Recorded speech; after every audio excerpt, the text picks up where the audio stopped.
everybody, it's Jess. It's been a while since my last video. I think my last video was my week 39 update. And this is my 6-week postpartum and baby update. So I'm going to try and update you on how I am, how Orson is, which is our son. And yeah, just kind of give you a bit of an update on how things are going. So Orson Reese Winstone was born on the 27th of March. I was almost 42 weeks when he decided to make an appearance. I'm not going to do birth story. I'm going to do that at a separate time because I'm actually going to be speaking to somebody about it. It's called Birth Afterthoughts, and they kind of help talk to you about birth if you kind of found it a bit traumatic, etc. So I'll do a separate video on that later on once I've kind of processed the information and, you know, got it all kind of clear in my head. Yeah, so Orson was 6 weeks old on Tuesday. It was a natural birth, so I got my VBAC, which, you know, I am pleased about. Healing-wise, I do feel totally healed now, which is fantastic. My postpartum bleeding stopped, I think, about 5 weeks. Although from 4 weeks, it was very minimal. And occasionally now, if I do something a bit more active or been walking around a lot, I might get a tiny bit. But for the most part, I'm not really having to wear pads anymore. So that's all stopped, thankfully. My tears inside, so I had quite a few tears because the birth was very, very quick, and Orson weighed 9 £7 £7, which is massive for me because Guinevere was 6 £6, so he was like totally kind of different. So yeah, I had a few tears, kind of inside, including a clitoral tear, which is not somewhere where you want to tear. So I was a bit worried about those actually, but they do have healed up pretty good, to be honest. I had my 6-week check, and Orson had his 6-week check yesterday with the doctor. Everything checked out fine. Orson now weighs 12 pounds and 3 ounces. So he's following along his line fine. I'm exclusively breastfeeding, although I have been having some issues. Last time I had the same issues, so I have an oversupply and I have an overactive letdown, and he was finding my letdown really, really hard to deal with. Guinevere, she found it really hard. She was also tongue and lip tie, and she just couldn't feed in the end, and I had to exclusively pump with her, and that isn't something I can do this time round because I've got a 3-year-old and a newborn, and last time I was kind of confined to my house, and when you've got a 3-year-old you need to go out about places and, you know, drop them off at, you know, childcare and all those kind of things, so exclusively pumping wasn't going to be an option this time round. But last week, things really kind of came to a head with the breastfeeding, and he was almost just refusing to feed at all. So I had no choice but to express. So I have been exclusively pumping for about 6 days. And I knew it wouldn't be able to continue like that. So, you know, I wasn't able to keep up that.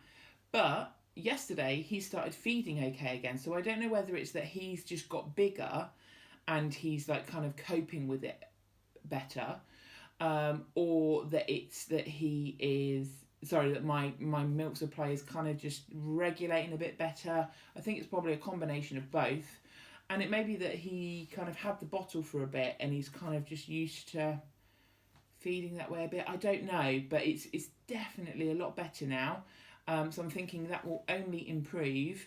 I will still pump a couple of times a day because I do like the idea of building a freezer stash to kind of use, you know, kind of a bit further along in the journey. And if I do want to go anywhere and kind of have a bit more freedom, I've got, you know, those in the freezer. So breastfeeding wasn't going very well. It started off really well, and then when my milk kind of came in properly, it got really difficult again. I wasn't able to, they recommend you to kind of lay down while you're feeding and, things like that. And it's like, well, I can't, if I'm feeding him in Sainsbury's Cafe, I can't be like, I'm just going to lay down. So it wasn't practical for my life. I did see a breastfeeding consultant twice, and they did actually give me some really good tips and helping to latch properly and those kind of things. So if you are having any problems, I do highly recommend that you reach out to people. There are services out there in the UK for breastfeeding support, so definitely reach out for help if you need any. So breastfeeding, fingers crossed, we're turning a corner. So I'm hoping that I can continue with that as long as possible, because I do want my baby to have as much breast milk as possible. I like the bonding experience, and also it's just easier. It was really hard having to do the cleaning all the bottles and all that kind of stuff and all my pumping equipment, and it just was extra things I had to do, and I've already got loads of things I have to do. So if I can just stick a baby on my boob, that's much easier. So fingers crossed that keeps going well. A couple of books that I've been really liking are actually ones that I used last time. This What to Expect the First Year. This is the 3rd edition. I bought this as a present for my baby shower for when I had Guinevere, and it was invaluable then, and it is now. It's basically a Bible for parents and babies. If there was only one book that I would recommend, it would be this one. So I'm reading this a lot, and the other one that I really like is this week by week. And basically it's just a few pages for each week, what to expect, and also just kind of different information, development wise, what you can kind of expect in terms of how much sleep they need, how much the feeds are, and all that kind of stuff. So this one is really good as well. In terms of like sleeping and feeding and routines and stuff, obviously it's still a bit too early to kind of get into routines, but we've just started kind of having one. So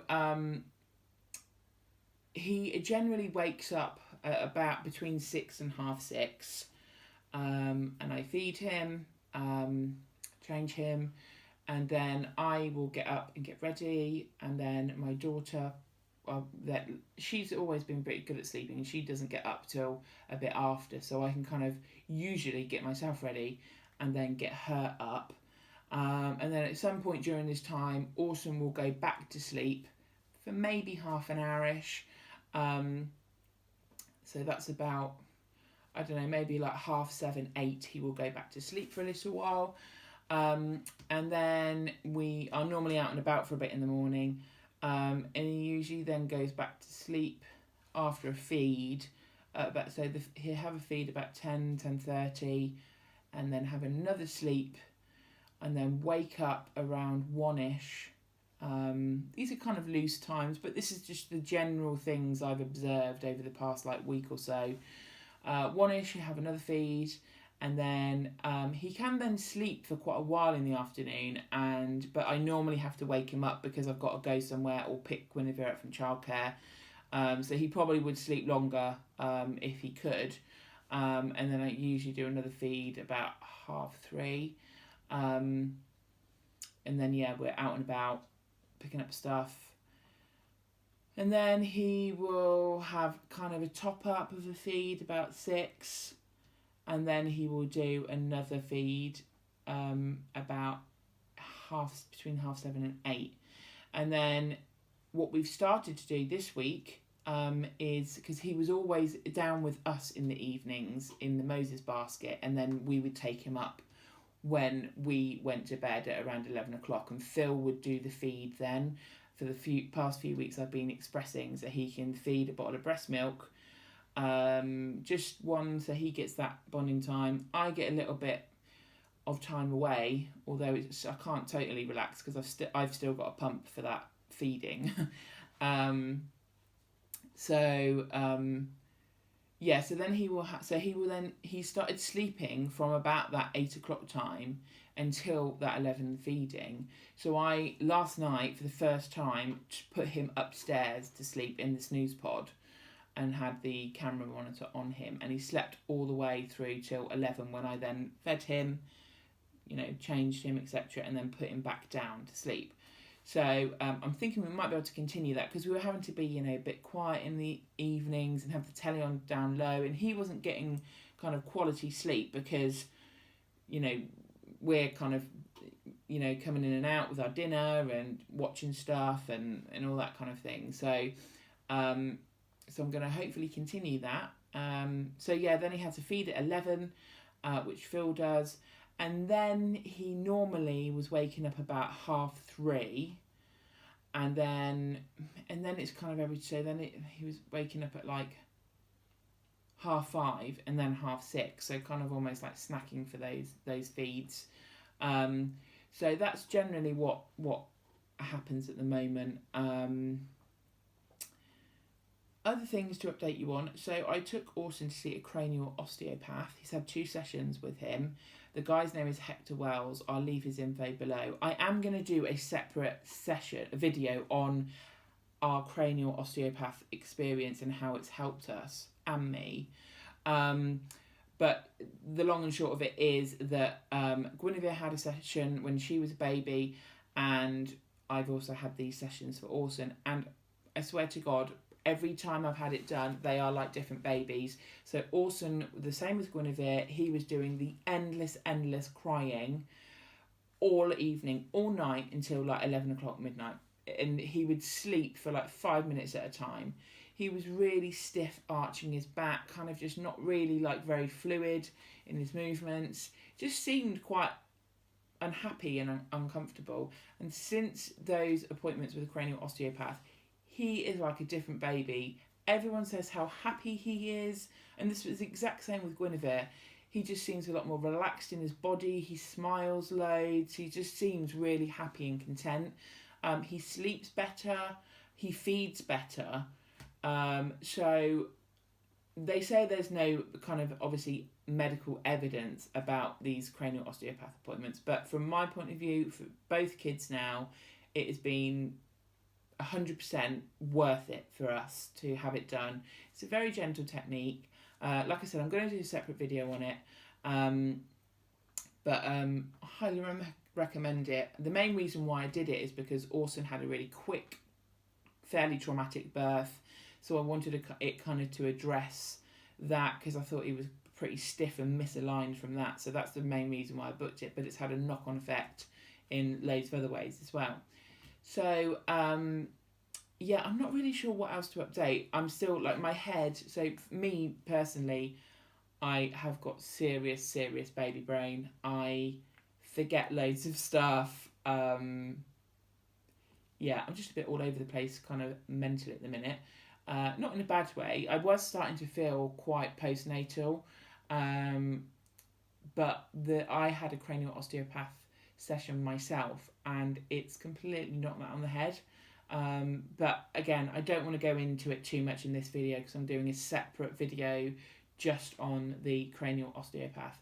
So I'm feeling really good now. I'm kind of I really want to get into exercising again and kind of continuing my weight loss journey because I started doing really well before I fell pregnant with Orson, and I kind of really want to just focus on losing the rest of the weight. I've got some vouchers coming, like I got referred through my doctor for Slimming World, so I'm going to give Slimming World a try. If people are interested, I will also do some videos about that and like kind of how I'm finding it, and maybe some what I eat in a day videos. So if anyone's interested in that, let me know in the comments. I think that's about it. I can't think of anything else that I should update on. I normally make notes for this kind of video, but I just kind of literally took my first opportunity that I've had to film a video whilst having a newborn, and Guinevere's at childcare, and just all the other times that I've thought I could do it, something's happened. Like Guinevere's broken her arm, which is a nightmare because I've got a newborn baby and now a toddler that is like much more dependent on me than they normally are. But she's doing okay and she's getting on really well with her cast, bless her. But yeah, so stuff's just been happening. But I'm hoping to get back into the swing of things of doing videos a bit more regularly now. So I'll be doing some more baby updates.